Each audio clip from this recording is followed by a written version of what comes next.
এসো গল্প শুনি বাই প্রকৃতিলীনা চ্যানেলে আপনাদের সবাইকে স্বাগত। যেমন আগেই বলেছিলাম, আজকে কবিগুরুর প্রয়াণ দিবসে নিয়ে আসছি প্রথম নিবেদন।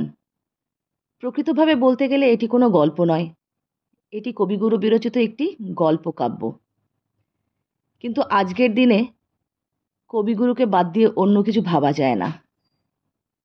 তাই চলুন শুরু করে দেই কবিগুরু বিরচিত গল্পকাব্য রথযাত্রা। রথযাত্রার দিন কাছে, তাই রানী রাজাকে বললে, চলো রথ দেখতে যাই। রাজা বললে, আচ্ছা। ঘোড়াশাল থেকে ঘোড়া বেরোলো, হাতিশাল থেকে হাতি, ময়ূরপঙ্খী যায় সারি সারে, আর বল্লম হাতে সারি সারি সিপাহী শান্ত্রী, দাসদাসী দলে দলে পিছে পিছে চলল। কেবল বাকি রইল একজন, রাজবাড়ির ঝাঁটার কাঠি কুড়িয়ে আনা তার কাজ।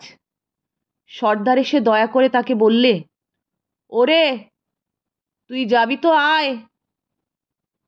সে হাত জোর করে বললে, আমার যাওয়া ঘটবে না।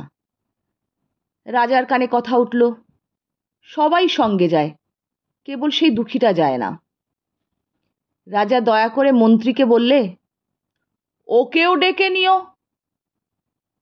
রাস্তার ধারে তার বাড়ি। হাতি যখন সেইখানে পৌঁছল, মন্ত্রী তাকে ডেকে বললে, ওরে দুঃখী, ঠাকুর দেখবি চল। সে হাত জোর করে বলল, কত চলবো? ঠাকুরের দুয়ার পর্যন্ত পৌঁছই এমন সাধ্য কি আমার আছে? মন্ত্রী বললে, ভয় কি রে তোর, রাজার সঙ্গে চলবি। সে বললে, সর্বনাশ, রাজার পথ কি আমার পথ? মন্ত্রী বললে, তবে তোর উপায়? তোর ভাগ্যে কি রথযাত্রা দেখা ঘটবে না? সে বললে, ঘটবে বই কি, ঠাকুর তো রথে করেই আমার দুয়ারে আসেন। মন্ত্রী হেসে উঠল, বললে, তোর দুয়ারে রথের চিহ্ন কই? দুঃখী বললে, তার রথের চিহ্ন পড়ে না। মন্ত্রী বললে, কেন বলতো? দুঃখী বললে, তিনি যে আসেন পুষ্পক রথে।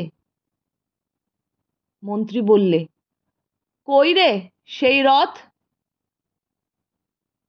দুঃখী দেখিয়ে দিলে, তার দুয়ারের দুই পাশে দুটি সূর্যমুখী ফুটে আছে। ধন্যবাদ শোনার জন্য। আশা করি আপনাদের ভালো লাগবে। ভালো লাগলে পাশে থাকবেন, সাবস্ক্রাইব করবেন এবং সঙ্গে বেল আইকনটি প্রেস করে দেবেন।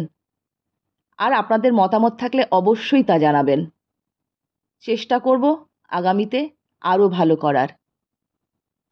ধন্যবাদ, আজকের মতো আসছি।